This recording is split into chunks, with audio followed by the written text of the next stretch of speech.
요즘은 좀처럼 보기 힘든 손편지 하나를 읽어보겠습니다. 이 내용은 매우 애절합니다. 고백이라는 제목의 손편지. 오랜만에 손편지를 적어보네요. 언제나 그랬듯 뜻이 있어 그대에게 고백을 합니다. 저의 이 감정과 생각이 맞다면 확신합니다. 앞으로 평생 그대와 모든 시간을 함께하고 싶다. 그러니 나에 대한 마음을 헤아려 달라. 만약 내가 당신을 놓친다면 아무것도 할 수 없을 것이고 하지 않을 생각이다. 이것들은 모두 당신 때문이니까 부디 곁에서 함께 해줬으면 좋겠다. 오래전 문득문득 신경에 쓰였다. 아마도 그런 마음이 당신을 느끼는 무언가라면 같이 서로 이야기를 좀 해보고 싶다. 아직은 서툴고 모르는 것들이 많지만 그런 건 중요하지 않다고 생각한다. 모두를 위해 나에겐 꼭 당신이 있어야 하고 비록 이 우주에서 순간의 찰나로 남겠지만 영원할 거라고 믿는다. 나에게 마음을 달라. 나는 당신이 있어야 함을 간절히 원하고 있다. 불안하고 불완전한 스스로지만 부족한 나에게 온전함을 줄 수 있는 사람은 당신 한 명뿐이다. 당신의 남자가 나였으면 좋겠다. 내 마음의 보금자리가 되어달라. 이것은 청혼이다. 한 남자가 보낸 청혼 편지. 그런데 말이죠.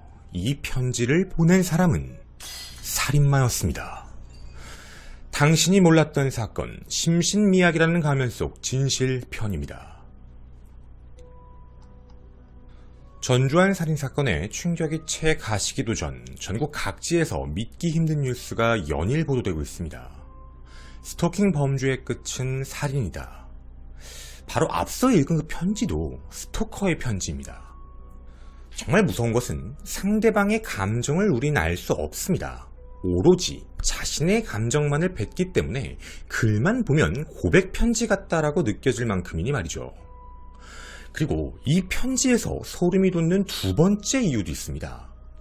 편지의 내용이 무언가 앞뒤가 안 맞는 횡설수설하는 글이라는 생각이 드시나요? 아니면 나름대로의 논리, 인과관계가 있는 그런 글이라는 생각이 드시나요? 놀랍게도 이 편지를 쓴 그자는 자신이 심신상실, 즉 정신질환이 매우 심각하다고 주장하고 있습니다. 도대체 누구에게 이런 편지를 왜 보낸 걸까요? 경남 진주 평고동에서 변호사 일을 하고 있는 40대 여성 A씨.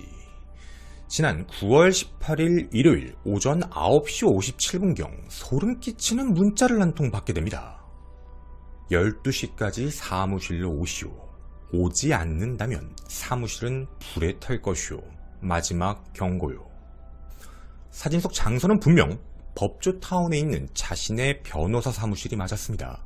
그리고 그 안엔 기름통으로 보이는 물건과 라이터가 함께 놓여 있었죠. 깜짝 놀란 A씨는 핸드폰으로 CCTV 영상을 살펴봅니다. 그리고 그곳엔 정말 그놈이 있었습니다.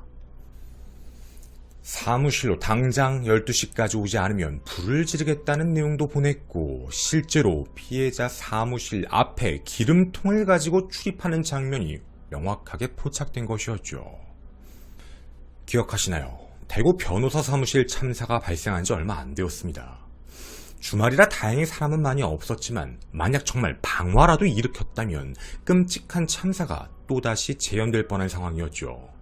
놀란 A씨는 경찰에 바로 신고를 하였고 현장 근처에서 이 남성을 긴급 체포하게 됩니다. 42세 이 남성 B씨의 혐의는 스토킹 처벌법, 특수협박, 건조물 침입, 일반 건조물 방화 예비 혐의로 검거가 되었죠. 이상합니다. 42세 남성 B씨는 도대체 왜 변호사에게 이런 협박을 했던 것일까요? 피해자 A씨는 어렵게 이야기를 꺼냈습니다. A씨는 변호사로서 스토킹 처벌법에 대해서 분명히 알고 있었지만 사실 신고할 생각이 없으셨다고 합니다. 이유가 있었죠.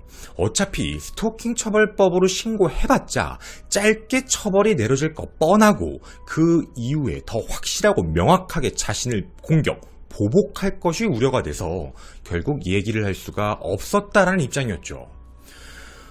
법을 환장하는 변호사. 변호사의 입에서 나온 충격적인 이야기입니다. 어쩌면 보통 사람들보다 법에 대해 더 잘 알고 있고 그 이후의 과정도 더 잘 알고 있기 때문에 자신이 신고를 해봤자 그 뒤에 어떤 일이 발생될지가 명확하다고 보여져 신고를 할 수 없었던 상황이었죠. 그런데 방화 협박 때문에 결국 신고를 하게 됐던 상황이었습니다. 만약 이 협박이 없었다면 그녀 또한 계속적인 스토킹 피해자일 확률이 높았던 것이죠.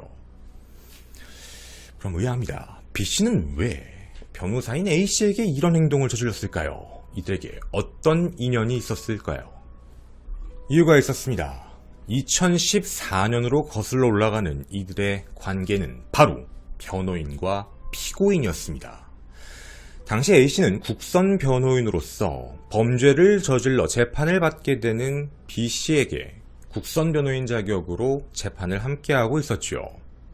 그리고 B씨는 당시 사건의 재판 결과에 따라 2021년 3월에 출소를 하게 됩니다. 그런데 그 뒤부터 이상한 행동을 하기 시작했지요. 2022년 7월 말부터 피해자인 변호사 사무실을 직접 찾아옵니다. 그리고 수시로 전화를 하며 이상한 소리를 하기 시작했죠. 그리고 그 문자와 전화를 피하기 시작하자 실제로 사무실까지 계속 방문하기 시작합니다. 최초 B씨가 A씨에게 연락을 했던 이유는 이랬습니다. 자신이 2014년에 처벌을 받은 건 잘못된 거다라는 것이었죠. 그때 당시 그의 혐의는 살인 미수건. 근데 그 증거가 조작되었다며 재심을 다시 해달라라고 면담을 요청합니다. 이유도 정말 어이가 없습니다. 검사가 간첩이었다. 법조계, 의료계가 공산주의 세력의 침투가 되어 국가보안법으로 처단을 해야 되니 다시 재심하게 해달라라는 내용이었죠. 누가 듣더라도 이상한 소리였습니다. 당연히 A씨의 입장에선 더 이상 사건을 맡을 수 없고 더 이상 찾아오지 말 것을 부탁했지요. 하지만 계속적으로 그는 찾아옵니다. 처음에는 집요할 정도로 재심을 요청하던 B씨. 하지만 그 내용이 어느 순간 바뀌기 시작합니다. 편지를 보내며 운명이다, 청혼을 하고 있는 거다 라고 하거나 문자 메시지로 나는 죽고 싶다, 전화를 좀 받아라 이런 이야기를 하며 스토킹 행위를 시작합니다. 바로 고백으로 변화하기 시작을 했던 것이죠. 2022년 8월 8일부터 9월 18일의 기간만 놓고 보더라도 총 42번의 문자와 전화 그리고 사무실에 4차례나 직접 방문을 했었습니다. 그러다가 계속적으로 피해자가 피하자 사건 발생 당일이었던 그날 경유 10리터 같은 기름통을 가지고 사무실에 찾아와 불을 지른다, 당장 와라라고 협박을 했던 겁니다. 우리는 앞서 편지 내용을 살펴봤습니다. 그냥 편지 내용만 봤을 때는 좀 무언가 고지식한 사람의 사랑 고백처럼 느껴졌던 그런 내용. 하지만 우리가 이 내용을 알고서 다시 그 내용을 생각해보면 매우 소름이 끼치는 편지입니다. 우리는 피해자의 고통을 좀 나눠보고 싶습니다. 우리에게 어떤 내용이 있었는지가 공개된 그 문자 메시지를 함께 보여드리려고 합니다. 부디 여러분이 스토킹 피해자가 될 수 있다라는 생각으로 이 내용을 자세히 들어주셨으면 좋겠습니다.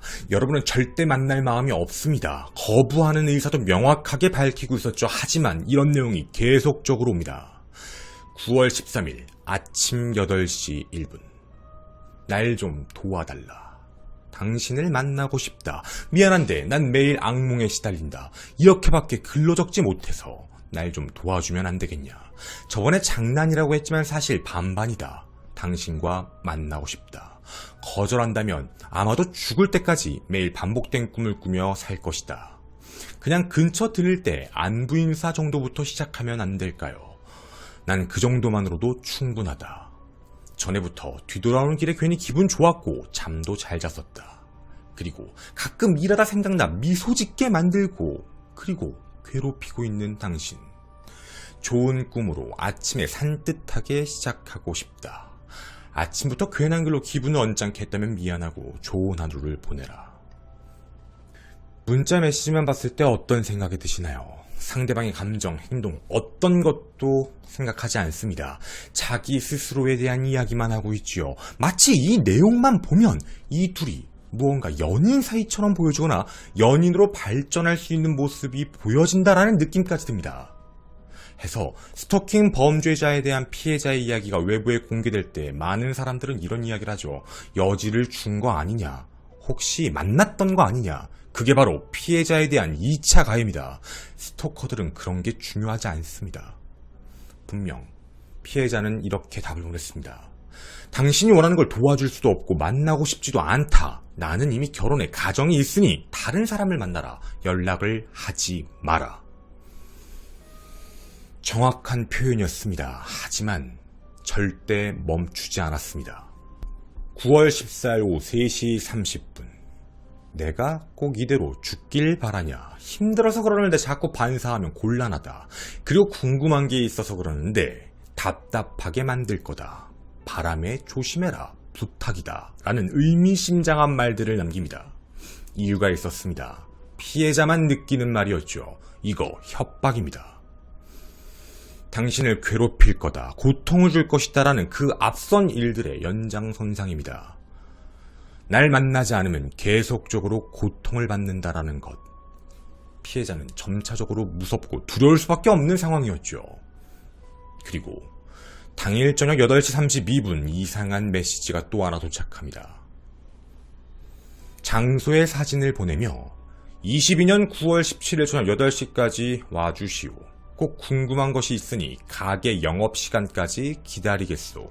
참고로 답장은 안 받겠소라는 일방적인 통보를 해버립니다. 약속 날이었죠. 물론 일방적 약속입니다. 사건 발생 전날인 2022년 9월 17일 토요일입니다. 오후 6시 33분부터 문자 메시지가 옵니다.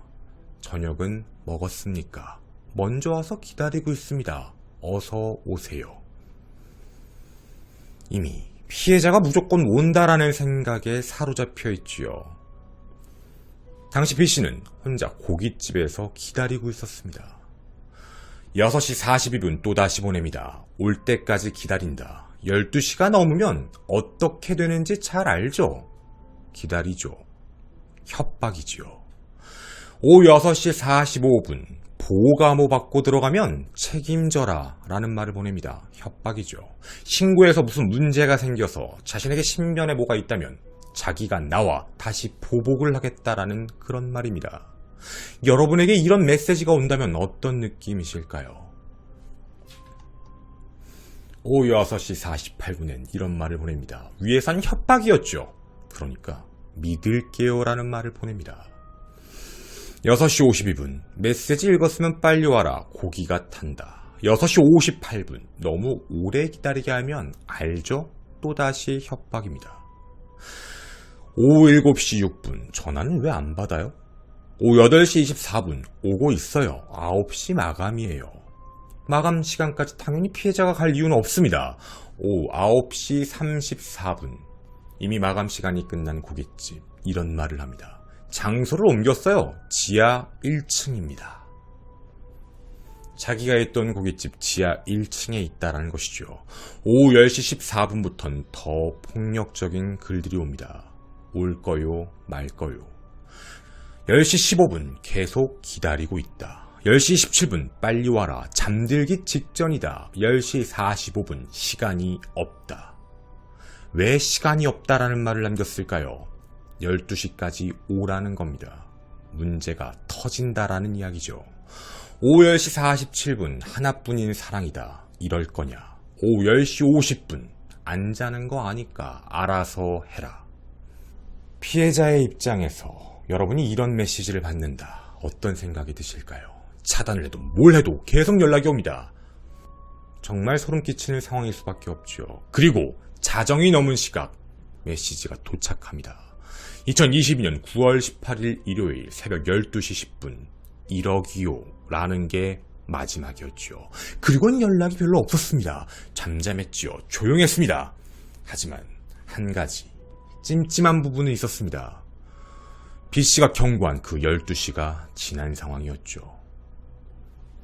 다음날 오전 8시 58분 문자 메시지가 하나 도착합니다. 죽고 싶어요? 전화 받아요.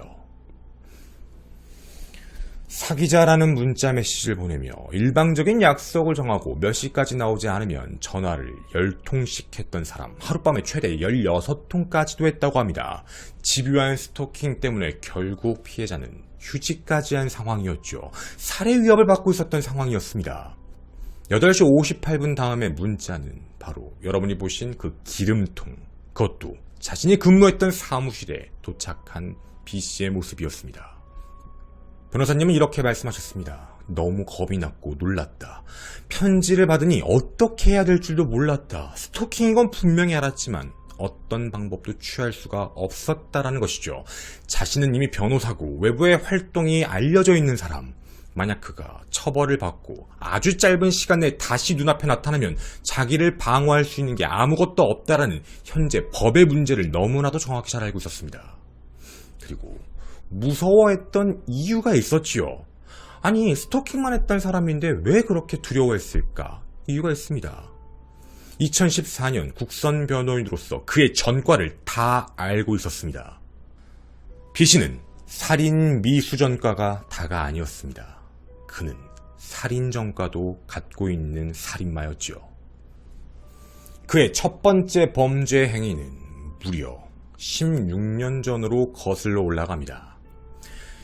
2006년 11월이었습니다. 자신의 친인척이 운영하는 30대 여성이 운영하고 있는 경상남도의 한 가게에서 일을 했던 B씨. 그런데 휴대폰 너무 하는 거 아니냐, 친구들 자꾸 너무 만나러 가는 거 아니냐, 교회를 좀 열심히 다녀라, 자꾸 그런 식으로 일하면 쫓아내겠다라는 말을 듣자 그는 마음을 바꿔버립니다. 죽여야 되겠다 해서 미리 준비한 범행 도구는 쇠사슬과 가위였습니다. 쇠사슬로 묶고 자신의 친인척을 무참하게 살해를 했지요. 그렇게 그때 당시 그는 2007년 2월 기소가 되어 재판을 받게 됩니다. 그런데 이 재판의 결과가 참 어이가 없었습니다. 그에게는 징역형이 나오지가 않았습니다. 이유는 조현병으로 인한 심신미약이 아니라 심신상실이 인정돼 버렸던 것이죠. 해서 6년간의 치료 감호를 선고받게 됩니다. 감옥을 간 게 아니라 치료를 받게 한 것이었죠. 그렇게 6년 동안 병원 생활을 하고 그는 출소했습니다. 바로 그 해가 2013년이었죠. 그리고 불과 1년도 되지 않은 2014년 또다시 범죄를 저지릅니다. 경남의 한 사무소 앞에서 40대 남성을 또다시 흉기로 찔려 살해를 하려다 미수염에 그친 혐의였죠. 아파트 공사 현장에서 일했던 건데 자꾸 뭔가 일하는 방식에 참견하며 시비를 건다라는 자신만의 생각, 그 앙심을 품고 범행을 저질렀던 겁니다. 이때 살인 미수의 변호사가 피해자였던 것이죠. 그렇게 징역 4년형을 선고받게 됩니다. 이 징역 4년이 나온 이유도 심신미약으로 감경사유가 적용되었기 때문이었죠. 그리고 만기 출소에 이제 쫓아간 사람은 자신을 변호했던 국선 변호인. 해서 그의 범죄 행위는 이렇게 된 겁니다. 친족을 살인했던 것, 그리고 살인 미수를 저질렀던 것, 그리고 방화 예비까지 왔던 상황이었죠. 정말 끔찍한 범행이었습니다. 살인미수와 상해죄로 기소됐던 사람, 당시 법원은 징역 4년과 10년간 전자장치 부착령령을 청구했었지요. 살인을 저질렀던 사람을 감옥이 아닌 병원에 보내 6년 동안 치료시켜서 치료가 됐다고 생각해 내보냈던 사람은 1년 만에 또다시 살인 미수건으로 재판대에 세워졌습니다. 그런데 법은 또다시 그에게 심신미약을 인정해주며 감형을 시켜버렸지요. 누가 치료를 한 건가요? 도리어 세상에 나오면 안 됐던 게 아닐까요? 하지만 그는 세상에 나와 또다시 범행을 저질렀습니다.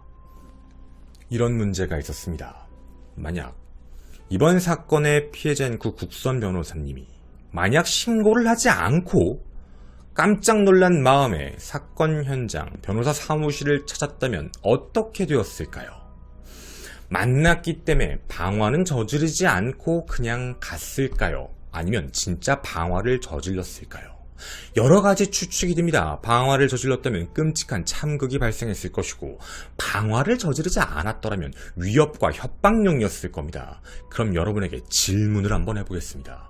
만약 피해자가 너무 놀란 나머지 신고를 하지 않고 현장에 찾아가서 B씨를 만났다면 이들은 그 이후 어떤 일이 있었을까? 만나러 왔으니 전날 밥을 같이 먹어주지 않았다. 아마 밥을 같이 먹으러 가자 아니면 같이 어딘가 이동하자라고 이야기를 했을 겁니다.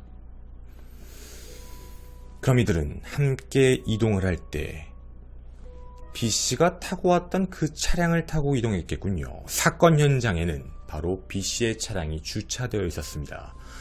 소름 포인트 첫 번째, 바로 이 차량 내부에 있었던 것입니다. 이 차량 내부에는 2007년 때 살인을 저지를 때 썼던 범행 도구와 동일한 가위와 쇠사슬이 있었습니다. 만약 이 차를 탔다면 어떤 일이 발생했을까요? 소름 포인트 두 번째, 과거 범행 전력을 토대로 그에게 추가 혐의를 적용할 수 있을까? 현재 경찰은 검토하고 있는 죄명이 있습니다. 앞선 이유 때문에 살인 예비죄라는 것이죠.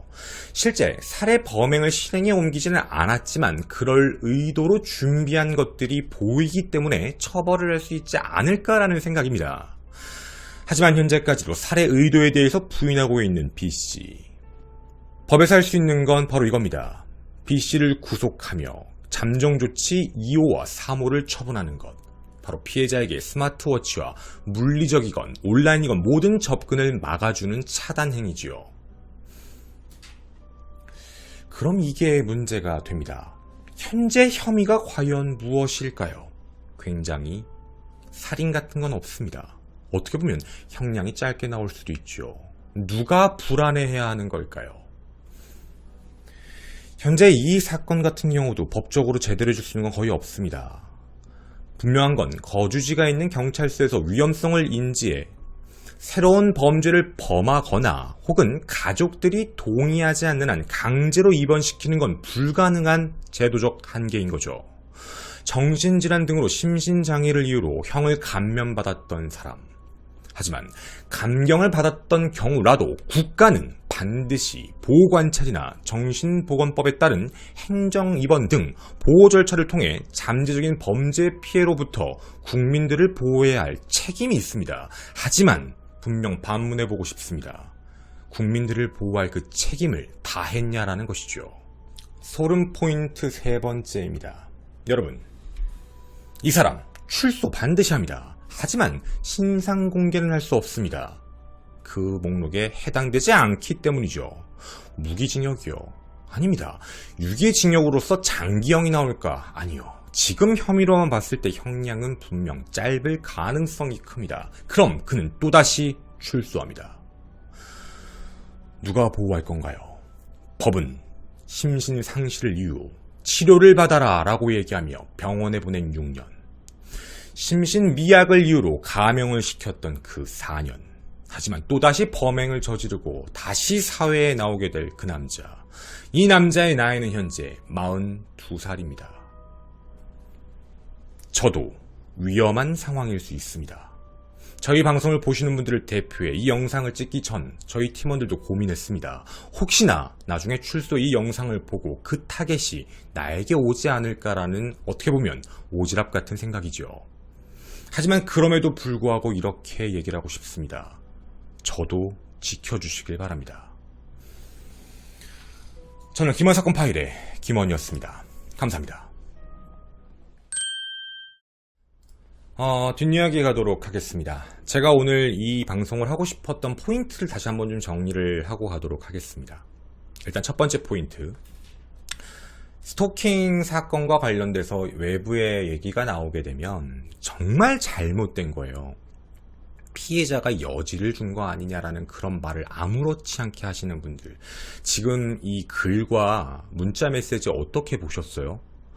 글과 문자 메시지만 보고 그 가해자의 주장만 살펴보게 되면요. 진짜 무슨 연인 사이 같아요. 뭔가 만남을 시작하거나 뭔가 여지가 있는 사이 같은 느낌이에요. 상대방은 전혀 아닌데 이런 게 스토킹이에요. 진짜 무섭다고 해서 피해자한테 2차 가해하면 안 되는 거죠. 그러니까 하는 얘기인 거예요. 그리고 두 번째로 정리하고 싶은 포인트는 변호사도 못하는 거예요. 이게 지금 처벌해가지고 보내봤자, 그리고 변호사분은 알고 있었잖아. 살인 전과에 있는 거, 살인 미수 전과에 있는 거. 얘가 지금 노박도라는 걸 알고 있는 거야. 왜냐면 얘가 진짜 여러분은 정신질환이라고 보여지세요? 있을 수 있죠. 하지만 법은 감형을 그딴 식으로 시켜서는 안 됐어요. 얘는 범죄를 저지를 때 인과관계에 대한 생각이 명확해요. 알고 있다고요. 글 쓰는 거 봐봐요. 정상과 비정상을 나누려고 하는 게 아니라 얘는 지금 사고관념이 돌아가는 회로 자체가 상대방의 감정을 이해 못하는 건 맞겠지만 자신의 머릿속에 있는 내용들은 체계적으로 움직인다는 거예요. 근데 이런 애를 계속 심신상실이다, 심신미약이다라고 봐주니까 이걸 이용하고 있는 거라고요. 얘 이번에 또 들어가서 또 그럴 거라고. 자기 병이 있다고. 심신미약이라고. 심신상실이라고. 또 그럴 거라고요. 이걸 또 인정하면 어쩔 거냐고. 그걸 알고 있는 피해자의 입장, 변호사님의 입장은 어떨까요? 다 알고 있잖아요. 과거에 심신상실이었다고. 미약이 아니야. 심신상실. 옛날에 어떤 영화에서 유해진 씨가 했던 말이 떠올라요. 한국은 끔찍한 범죄를 저질러도 또라이는 절대 깜빵에 넣지 않는다. 자신이 그렇게 만들 거다라고 얘기했던 그 하나의 영화의 대사가 떠오르거든요. 도대체 6년 동안 뭘 치료한 거죠? 그리고 무슨 확신이 있어서 내보냈냐는 거예요. 치료가 안 되면 제가 알기로 연장할 수 있는 걸로 알고 있는데 좀 이해가 안 가요, 개인적으로. 그럼 그 책임은 누가 질 거죠? 사회가 질 건가요? 그 판결을 내린 사람이 질 건가요? 누가 져야 돼요? 아무도 안 져요. 그리고 그 뒤에 또 다시 사건들은 발생했던 거고 살인, 살인 미수, 살인 예비 계속적으로 진화했던 사람, 이 모든 걸 알았던 피해자의 입장에선 당연히 신고하기가 어렵다는 거죠. 무섭잖아. 얘 분명히 또 그렇게 얘기하고 나올 텐데 그랬다가 자신한테 보복하면 어쩔 거야. 그런 글들도 썼으니까 얼마나 무섭겠어요. 그러니까 저는 이거 진짜 잘못된 부분이라고 생각을 해요. 그리고 이 내용의 마지막 이제 정리한 포인트는 분명히 스토킹 처벌법과 관련되어 있는 부분에서는 국가적 개입에 대한 게 명확해져야 된다고 생각을 해요. 내보내는 게 걱정이 돼서 신고를 못하는 게 말이 되냐고. 피해자가 보복행위가 두려워서 아무것도 못한다는 건 법이 존재해야 될 이유가 진짜 있을까라는 어떻게 역설적인 생각이 돼요. 말이 안 되는 얘기야. 법의 보호를 받기 위해서 신고를 한 건데 법의 보호를 받지 못한다라는 모순이 생기잖아요. 보복이 두렵다. 이게 말이 되냐고. 심지어 일반인도 아닌 변호사가. 저는 이런 문제는 우리가 다 같이 생각을 해봐야 될 거라고 생각이 들고, 스토킹 범죄에 대해서 이제 윗분들이 너무 가볍게 생각하시는 분들이 많으신 것 같은데 20년 동안 넘게 전문가분들이 계속적으로 입법을 시키고 경고했던 이유가 바로 이런 거예요. 제발 많은 것들이 바뀌었으면 좋겠습니다. 감사합니다.